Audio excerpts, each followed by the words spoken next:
अब जैसे last class में हमने क्या किया था, अपना टाइटल बॉक्स बना लिया था, एक ब्लॉक, उसके अंदर एट्रीब्यूट्स भी डिफाइन कर लिए, जैसे आप देख सकते हो यहाँ पे हमारे आ रहा है। बट हमें क्या एक्चुअली बनाया क्यों, ताकि हम प्रिंट के अंदर इसको इंपोर्ट कर सके। तो हमें पहले ड्राइंग भी तो बनानी चाहिए थी। ड्राइंग आप देख सकते हो, हमने यहाँ पे एक अलग फाइल के अंदर ड्राइंग बना रखी है सारी पूरी अपनी। ठीक है, अब इस ड्राइंग का हमें प्रिंट लेना है। प्रिंट लेने के लिए हमें किस चीज़ की ज़रूरत पड़ेगी, टाइटल बॉक्स की, जो कि हमारा दूसरी ड्राइंग का पार्ट है। जब हम ऐसी सिचुएशन में फंसते हैं कि हमने एक एलिमेंट दूसरी ड्राइंग फाइल का पार्ट है, दूसरा एलिमेंट दूसरी ड्राइंग का पार्ट है, हमें प्रिंट लेना है, तो उसके लिए मुझे टाइटल बॉक्स को वापस से वहां ना बनाना पड़े। इसलिए मैं चाहता हूँ इसको मैं एक एज अ ब्लॉक बना के रख लूँ, जिसको मैं किसी भी फाइल के अंदर इंपोर्ट कर सकूँ। इस चीज़ के लिए हम एक कमांड पढ़ते हैं, उसका नाम होता है परमानेंट ब्लॉक, जिसका शॉर्टकट जिसको हम कहते हैं राइट ब्लॉक। ठीक है, तो राइट ब्लॉक की शॉर्टकट की होती है डब्ल्यू एंटर। तो हमने क्या किया, इसको अपने एक परमानेंट ब्लॉक में कन्वर्ट करेंगे, जो कि हमारा क्या होगा, कमांड राइट ब्लॉक, शॉर्टकट की डब्ल्यू एंटर। तो मैंने डब्ल्यू एंटर किया। जैसे ही मैं डब्ल्यू एंटर करता हूँ, डब्ल्यू एंटर करने के बाद यहाँ पे सोर्स आ रहा है। मैंने इसको पहले से ही एक ब्लॉक बना के रखा हुआ है, बट ब्लॉक जो होते हैं वो फाइल पे ही लिमिटेड होते हैं। मतलब जैसे कि अगर मैं यहीं पे इंसर्ट करूंगा इसे, तो आप देखोगे यहाँ पे आपका ब्लॉक आ जाएगा। आ रहा है, लेकिन अगर मैं इसको दूसरी फाइल के अंदर डालूं,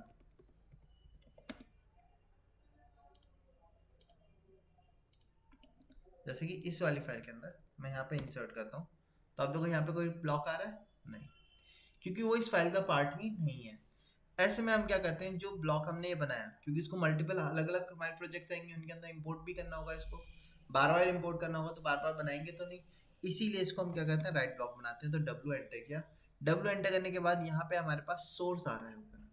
अब हमने ब्लॉक तो पहले से बनाया हुआ है इसको, तो सोर्सेज में से हमने क्या किया, ब्लॉक को सेलेक्ट किया, देन यहाँ पे क्लिक किया। यहाँ पे हमारे पास ब्लॉक आ रहा है या नहीं आ रहा, हमने इस ब्लॉक को सिलेक्ट करके कन्वर्ट कर दिया। अब इसको कहाँ पे सेव कर रहे हैं वो लोकेशन हम यहाँ से बताएंगे, फाइल नेम एंड पाथ। हम यहाँ पे गए डेस्कटॉप के ऊपर, मैंने कैट ब्लॉक के नाम से एक फोल्डर बना रखा है, आप अपने में बना सकते हो। इसके अंदर टाइटल बॉक्स के नाम से भी मैंने एक फोल्डर बना रखा है।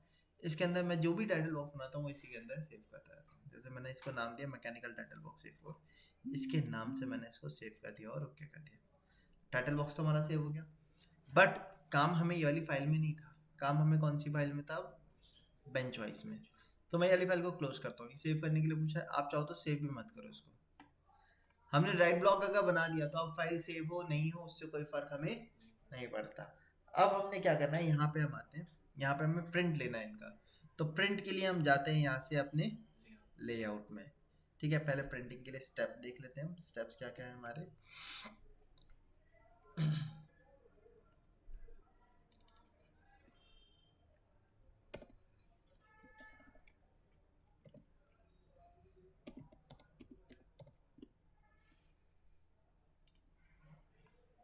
ठीक है, ये हमारे पास स्टेप है जिनको हमें फॉलो करना है प्रिंटिंग के लिए। ओके, फोटो क्लिक कर लो। जैसे पहले स्टेप में क्या लिखा हुआ है, गो टू लेआउट। तो सबसे पहला काम हमें क्या करना होगा, अपने लेआउट में जाना होगा। लेआउट में जाके ही फिर आगे के काम होंगे। जब हम कैड ओपन करते हैं तो कैड में हमारे पास दो मॉड्यूल दिखते हैं, एक तो लेआउट और दूसरा मॉडल।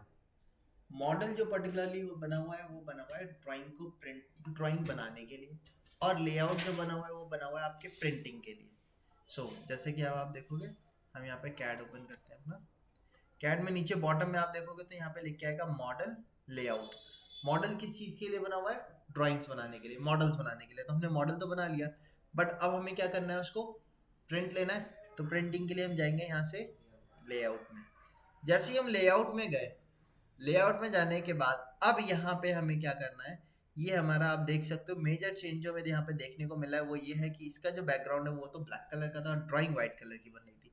बट जैसे मैं लेआउट में जाता हूँ यहाँ पे वो क्या करता है, कलर को चेंज कर देता है, बैकग्राउंड व्हाइट कर देता है और ड्राइंग ब्लैक कर देता है। तो ऑटोमेटिकली पेपर की कंसेप्ट पे ला लिया है वो। अब यहाँ पे जो डॉटेड लाइन दिख रही है ये मेरा पेपर मार्जिनल स्पेस है, यानी कि पेपर स्पेस दिखा रहा है। सबसे पहला काम क्या करते हैं, हम लेआउट पे राइट क्लिक करते हैं, यहाँ से चलते हैं पेज सेटअप मैनेजर, यहाँ पे जाते हैं हम मॉडिफाई, मॉडिफाई पे जाने के बाद यहाँ पे जाके क्लिक करते हैं प्रिंटर प्लॉटर, क्योंकि अगर हमारे पास प्रिंटर होता तो हम यहाँ से अटैच कर देते और डायरेक्ट प्रिंट ले लेते। क्योंकि अगर प्रिंटर नहीं है तो मैं इसको पीडीएफ में सेव करना चाहता हूँ, तो इस पर क्लिक करूंगा। क्लिक करने के बाद बॉटम से थर्ड, पीडीएफ के मल्टीपल ऑप्शन आपको यहाँ पे मिल जाएंगे, लेकिन आपको यहाँ से बॉटम से थर्ड प्रोफाइल को ही लेना है, जिसमें लिखा हुआ है DWG2 PDF। आप इस पर क्लिक करोगे, इस पे जैसे ही आप क्लिक करोगे नीचे पेपर साइज आएगा। पेपर साइज हमारा आ रहा है ISO A4। हमारा ड्राइंग हमें A4 में ही प्रिंट लेनी थी, हमने टाइटल बॉक्स भी A4 का बनाया। लेकिन क्या है, जैसे कि मैं माउस को इसके ऊपर लेके जाता हूँ, आप देख सकते हो इसमें क्या है, प्रिंटेबल एरिया हमें बहुत ज़्यादा कम देखने को मिल रहा है। ठीक है, प्रिंटेबल एरिया कम है। हमने अपनी ड्राइंग में जब टाइटल बॉक्स बनाया था, अगर आपको याद हो कल की क्लास में, तो हमने क्या किया था, चारों तरफ से पहले ही मार्जिनल गैप छोड़ा हुआ था। अब उसके बाद और गैप छूटेगा तो हमारा पेपर तो बहुत ज़्यादा छूट जाएगा। इसीलिए मैं क्या करता हूँ, यहाँ से क्लिक करता हूँ, यहाँ से क्लिक करके स्क्रॉल अप करता हूँ। स्क्रॉल अप ऊपर करेंगे आप तो यहाँ पे आपको ISO पेपर तो मिलेगा, ANSI और आर्किटेक्चर पेपर मत लिएगा, वो इंच फिट का होता है। हम मैकेनिकल ड्राइंग्स को प्रिंट लेने की बात कर रहे हैं। जो हमारी ड्राइंग है वो mm में बनी हुई है, तो इसलिए पेपर साइज भी हमारा mm का ही होना चाहिए। तो mm पेपर हमें यहाँ ISO वाले मिलेंगे। ISO में मल्टीपल पेपर मिल रहे हैं, हमें A4 पेपर लेना है, full bleed paper. Full bleed paper क्या होता है, ये पूरे पेपर के आउटर एक्सटेंट तक वर्क करता है। अब इसमें हमें दो ऑप्शन मिल रहे हैं। पहला ऑप्शन ये है 210/297, इस पे क्लिक किया। इसमें क्या है, हमारी एक्स एक्सिस की वैल्यू आप देख सकते हैं 210 दिखा रहा है, वाई एक्सिस की 297। आप इस पे क्लिक करके यहाँ से इसको चेंज कर सकते हो। मैंने ऊपर वाले पेपर पे क्लिक किया, अब इसमें एक्स एक्सिस 297 हो गया, वाई एक्सिस 210 हो गया। तो यहाँ पे पेपर हमारा प्रॉपर ओरिएंटेशन में आ गया। इतना करने के बाद आपने क्या करना है, यहाँ पे अगर आप देखोगे तो इसमें इसके बाद यहाँ पे प्लॉट स्केल लिखा हुआ है। प्लॉट स्केल में याद रखेंगे, प्लॉट स्केल में आपको इसको 1:1 पे ही सेटअप करके रहना है। अच्छा, यहाँ पे ड्राइंग ओरिएंटेशन लिखी हुई है, ये चीज आपको प्रॉपर करनी है। ड्राइंग ओरिएंटेशन आपकी वही होनी चाहिए, 1 sorry orientation, drawing orientation paper के हिसाब से होनी चाहिए। जैसे कि हमारा पेपर जो है वो ड्राइंग हमारी लैंडस्केप मोड में थी, पेपर भी हमारा लैंडस्केप मोड में है, तो इसको भी कैसा होना चाहिए, लैंडस्केप मोड में, जो कि है हमारी, तो कोई प्रॉब्लम ही नहीं है। ठीक है, देन हमें इतना करने के बाद आपने ओके कर दिया। इसमें एक चीज याद रखिएगा, व्हाट टू प्ले आउट में लेआउट लगा हुआ है, लेआउट ही लगा रहना है, क्योंकि हम प्ले आउट से ही प्रिंट लेने वाले हैं। इतना करने के बाद हमने ओके करके क्लोज कर दिया। ठीक है, अब नेक्स्ट इसके बाद क्या करना है हमें, जो आप देख सकते हो हमारा पेपर साइज कुछ थोड़ा सा बढ़ गया। ड्राइंग जो हमारी आ रही है वो थोड़ी सी छोटी नहीं आ रही, हमने इसके अंदर वाले व्यू को डिलीट कर दिया। कहाँ से डिलीट किया ये याद रखेंगे, मॉडल से डिलीट किया, सिलेक्ट करके, सॉरी लेआउट में से डिलीट किया, मॉडल से डिलीट नहीं किया, क्योंकि अगर आपने मॉडल से डिलीट कर दिया तो लेआउट में भी कुछ नहीं आएगा। ठीक है, तो जो भी चेंजेस अभी हम कर रहे हैं वो किस में कर रहे हैं, लेआउट में। अब ये हमारा एक ब्लैंक शीट तैयार हो गई। इस ब्लैंक शीट पे हम क्या करें, सबसे पहले अपना टाइटल बॉक्स बनाए। अब अगर किसी ने टाइटल बॉक्स नहीं बनाया हुआ तो यहाँ पे टाइटल बॉक्स बनाएगा, जैसे कि रेक्टेंगल कमांड से आप चाहो तो यूज कर सकते हो। इसको ऑफसेट करें, फिर इस तरीके से आप अपना टाइटल बॉक्स बना सकते हो। बट हम इसमें टाइम वेस्ट नहीं करेंगे, क्योंकि हमने कल अपना एक प्रॉपर डिफाइंड टाइटल बॉक्स बनाया हुआ था। हम उस टाइटल बॉक्स को आज क्या करते हैं, इंपोर्ट करते हैं। तो उसको टाइटल बॉक्स को इंपोर्ट करने के लिए हम शॉर्टकट की पे चलते हैं, आई एंटर किया हमने। First of all I enter करने के बाद यहाँ पे करंट टाइटल, करंट कोई ब्लॉक यहाँ पे हमें देखने को मिल रहा है, नहीं मिल रहा। तो हमने क्या करना है, उसको यहाँ से ब्राउज पे जाना है। यहाँ पे दिख रहा है ये ब्राउज ऑप्शन, आप इस पे जाओगे। ब्राउज ऑप्शन पे जाने के बाद कहाँ पे सेव किया था हमने, डेस्कटॉप पे गए। डेस्कटॉप पे आप, मैंने एक फोल्डर बनाया हुआ है कैट ब्लॉक्स के नाम से, आप देखोगे यहाँ पे आ रहा है। इसके अंदर मैंने टाइटल बॉक्स के नाम से एक फोल्डर बनाया हुआ है। टाइटल बॉक्स में गए, यहाँ पे हमारे पास अलग अलग ब्लॉक्स बने हुए हैं। इसमें से हम अपना डिजाइन ब्लॉक सेलेक्ट कर लेते हैं, जो कि था मैकेनिकल टाइटल बॉक्स A4। इसको ओपन किया हमने। ओपन करने के बाद मैंने इसको ओरिजिन पे रख दिया 0,0 और एंटर करके ओके कर दिया। तो आप देख सकते हो हमारा टाइटल बॉक्स सेटअप हो गया यहाँ पे हमारा। अब टाइटल बॉक्स जो सेटअप हुआ, इसमें हमने कोई भी चीज दी नहीं, ऑटोमेटिकली इसने बाय डिफॉल्ट वैल्यूज असाइन करनी। क्यों, क्योंकि ये क्या है, ये ABCD 1 2 3 4 ये सारे वैल्यूज मैंने एट्रीब्यूट से डिफाइन किए हुए थे, एट्रीब्यूट से डिफाइन किए हुए थे। अब इनमें चेंजेस जैसे करने होंगे तो वो हम अपने आप यहाँ पे कर पाएंगे। 1 सेकेंड, हाँ जी। तो अब टाइटल बॉक्स तो आ गया हमारा, बट हमें टाइटल बॉक्स के साथ साथ और क्या चीज चाहिए? ड्राइंग, जिसका प्रिंट लेना है। वो ड्राइंग किस में बनी हुई है हमारी? मॉडल में। तो अगर आप देखोगे तो हमने क्या क्या काम कर लिया, लेआउट पे चले गए, पेज भी सेटअप कर लिया, पेज सेटअप करने के बाद पेपर साइज ओरिएंटेशन वगैरह चेक कर ली, मॉडल में जो था उसको डिलीट कर दिया। अब इससे पहले मॉडल व्यू क्रिएट करने से पहले हमने अपना एक टाइटल बॉक्स भी बना दिया जिससे बॉर्डर वगैरह आ जाए। अब इसके बाद क्या करना है हमें? अपना मॉडल व्यू। मॉडल व्यू के लिए मॉडल व्यू कमांड में चलते हैं, जिसकी शॉर्टकट की होती है M V enter. M V enter करने के बाद आपने फर्स्ट कॉर्नर बताया, फिर आपने सेकंड कॉर्नर बताया कहाँ से कहाँ तक आपको मॉडल व्यू चाहिए। तो फर्स्ट कॉर्नर से सेकंड कॉर्नर के बीच में सारी ड्राइंग आ गई। अब इस पूरी ड्राइंग में से मुझे प्रिंट इस वाली ड्राइंग का चाहिए। सो इस वाली ड्राइंग में मैंने डबल क्लिक किया और डबल क्लिक करके यहाँ से मैंने इसको सेटअप कर दिया। देखो अगर मैं डबल क्लिक नहीं करता हूँ, बाय डिफॉल्ट जैसे मैं मॉडल व्यू लेके आता हूँ, ये मॉडल व्यू तो पूरा का पूरा हमारे एक ही स्क्रीन पे सेट हो जाएगा। मुझे क्या करना है, इसका एक शीट पे प्रिंट लेना है और इसका दूसरी शीट पे।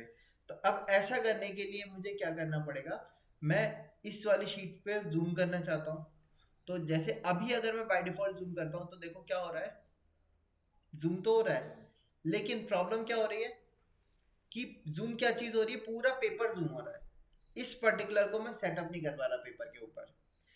अभी यहाँ नीचे बॉटम में आप देखोगे क्या लिख के आ रहा है, पेपर, यानी कि क्या चीज एक्टिव है? पेपर एक्टिव है। तो चेंजेस किस में होंगे? पेपर में होंगे।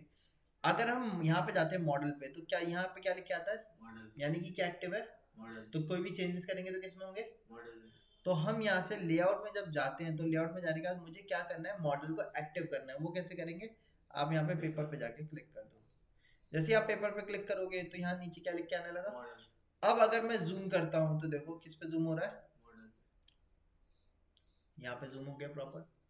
ठीक है, इस तरीके से आप सेटअप कर सकते हो। पहली चीज, जब आपने जूम करके यहाँ पे इसको रखा, अब जैसे मैं इसकी जूम की विड्थ ये बढ़ा रहा हूँ, यहाँ पे आप देखिएगा, जैसे मैं जूम ये बढ़ा रहा हूँ तो यहाँ पे ये नंबर चेंज होता हुआ दिख रहा है। ये जो नंबर है ये एक्चुअल में क्या बताता है? स्केल फैक्टर, कि कितने स्केल फैक्टर में प्रिंट हो रहा है। मैंने इस पे क्लिक किया, मैंने इसको रेशियो कर दिया 1:1। 1:1 में क्या क्या मतलब होता है? मतलब जिस साइज का आपने कोई पार्ट बनाया, जैसे 10 mm का बनाया, तो प्रिंट होने के बाद भी अगर आप उसकी लेंथ को चेक करोगे तो वो 10 mm ही आएगा। लेकिन जाहिर सी बात है इसमें पूरी ड्राइंग तो सेटअप नहीं हो पाएगी, तो मुझे इस शीट को स्केल फैक्टर को छोटा करना होगा। मैंने 1:2 पे किया। अब 1:2 पे आप देख सकते हो सारी चीज तो नहीं आ पा रही, तो मैंने फिर से चेंज करके 1:4 किया। 1:4 में कुछ ज्यादा ही छोटी हो गई। अब मैं चाहता हूँ कि ये 1:4 से 1:2 के बीच में कोई फैक्टर आ जाए तो उस पर सेटअप हो जाए। ऐसा करने के लिए मुझे 1:3 कहीं मिल रहा है यहाँ पे। तो अगर हमें अपना क्रिएट करना है तो यहाँ पे जाएंगे कस्टम। कस्टम पे जाने के बाद यहाँ पे ऐड। अब यहाँ पे जाके हम ऐड करते हैं 1:3। अब पेपर, इसका मतलब क्या हो गया, इसको लिखने से कुछ नहीं हुआ, ये तो आइडेंटिफिकेशन नेम है। मेन चीज ये होती है हमारी स्केल प्रॉपर्टीज।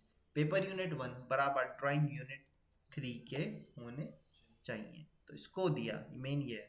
ओके किया, यहाँ से ओके किया, यहाँ से क्लिक किया और यहाँ पे देखो आप 1:3 कहीं आ रहा है, 1:3 कर दिया हमने। अब यहाँ पे इसको सेटअप कर दिया।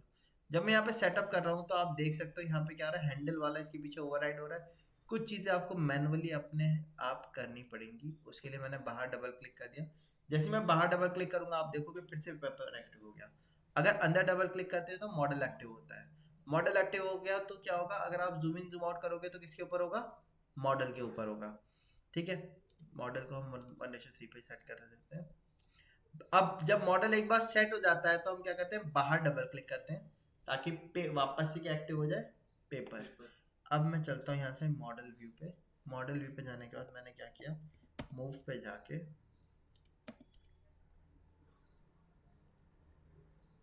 इसको मूव करके साइड रख दिया। अब सारी चीजें आ गई हैं प्रॉपर। ठीक है, कहीं कोई प्रॉब्लम नहीं है। ठीक है, बस अब इसके बाद क्या करना है, हमने सारी चीज ठीक है। अब यहाँ पे ये चीज सेटअप कर देते हैं, जैसे कि ड्रॉ बाय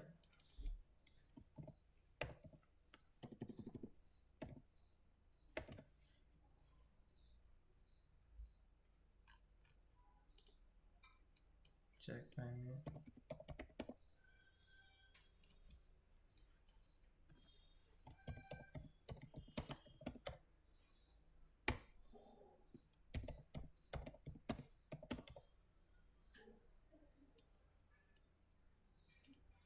स्केल फैक्टर कितना आया था हमारा 1:3। यूनिट्स क्या थी ड्राइंग की हमारी mm।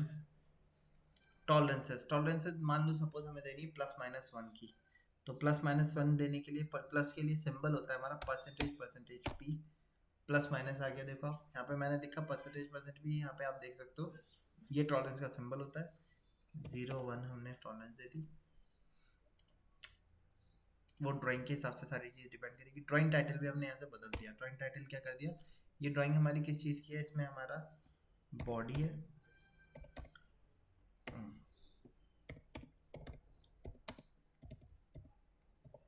Handle, nut and movable jaw. अब ये देख सकते हो इसका साइज बाहर निकल गया। साइज छोटा करना है तो हम क्या करेंगे, यहाँ से टेक्स्ट प्रॉपर्टी पे गए, टेक्स्ट हाइट को कम कर दो आप।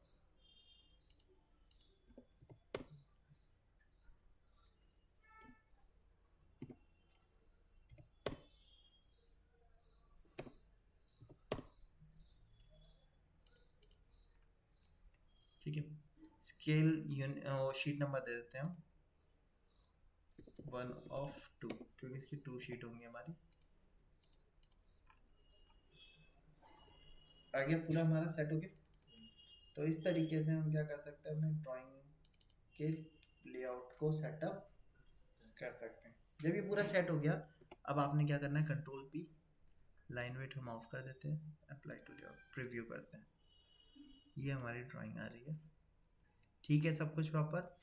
तो अगर आपको लगता है सब कुछ प्रॉपर है तो आप इसको क्या करो, ओके करके जाके डेस्कटॉप पे सेव कर दो। सेव हो गई। आगे समझ में। अब इसी तरीके से सपोज मुझे और भी प्रिंट लेना है बची हुई ड्राइंग इसकी, तो उसके लिए किसमें जाऊंगा, फिर मैं लेआउट 2 पे। अब या तो आप वापस से ये स्टेप करो, लेआउट 2 पे राइट क्लिक किया, पेज सेटअप पे गए, सारी चीज कर सकते हो। बट मैं अगर मैंने एक पेज सेटअप कर दिया है तो वापस से मैं पेज सेटअप नहीं करता हूँ। मैं सिंपली क्या करता हूँ, यहाँ पे राइट क्लिक किया, यहाँ पे मूव और कॉपी ऑप्शन पे गए, क्रिएट अ कॉपी को ऑन किया आपने यहाँ पे और सेलेक्ट करके ओके कर दिया। तो आप देखो दो तैयार हो गए। अब जिसमें आपको चेंज करना है आप उस पर जाओ, डबल क्लिक करो, जो चीज़ सेट करनी है वो यहाँ पे रखो, स्केल चेक सेट करो, यहाँ पे कितने स्केल फैक्टर होगा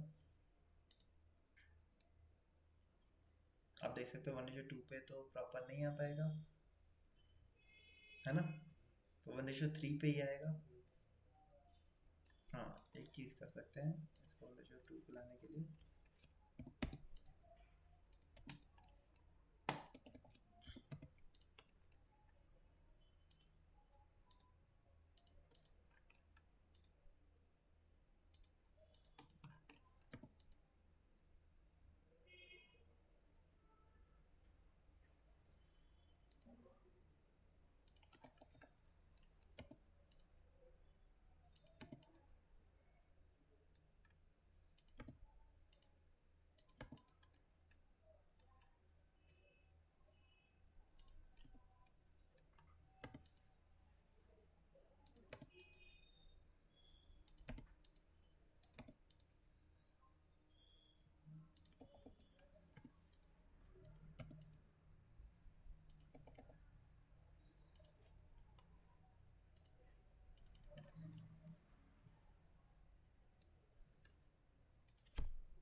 1:2 पे करके देखा, स्क्रीन से बाहर आ।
ओके सेट में होगा। ठीक है। सो अब देखो स्केल फैक्टर का फायदा क्या होता है देने का, वो एट्रीब्यूट देने का फायदा क्या होता है, जैसे यहाँ पे स्केल फैक्टर कितना सेट हुआ 1:3। अब यहाँ पे हम जाते हैं, यहाँ पे स्केल फैक्टर हमारा कितना सेट हुआ इसके लिए 1:2, यहाँ से देख सकते हैं। तो दोनों में चेंजेस आप दे सकते हो, इसको स्केल फैक्टर होते हैं तो आप 1:2। और भी कोई भी चेंजेस देने हैं वो आप इजीली यहाँ से दे सकते हो। तो जैसे कि हमारे पास अलग अलग ड्राइंग आएंगी, अलग अलग प्रोजेक्ट आएंगे, तो हमें इनमें चेंजेस देने पड़ेंगे। इसीलिए हम टाइटल बॉक्स को एट्रीब्यूट से बनाते हैं, ताकि यहाँ पे इजीली चेंजेस कर सकें, हमें बार बार ब्लॉक एडिटर के अंदर नहीं जाना पड़े। दूसरी चीज़ क्या है, उसमें भी कोई प्रॉब्लम नहीं, लेकिन ब्लॉक एडिटर के अंदर जाके अगर हम कभी चेंज करते हैं तो सब जगह एक ही चेंजेस देता है। इसी सारी प्रॉब्लम से बचने के लिए एट्रीब्यूट्स का यूज करते हैं। सो इस तरीके से हम अपने इस ड्राइंग का भी प्रिंट कर सकते हैं। इसको दे देते हैं शीट नंबर 2 हो गया ये हमारा। ठीक है। और इसमें जो भी एलिमेंट आ रहे हैं, जैसे क्लैंपिंग प्लेट है, जो है स्क्रू है, वो सारी चीज़ें हम इसके नाम पे ऐड कर देंगे। ठीक है।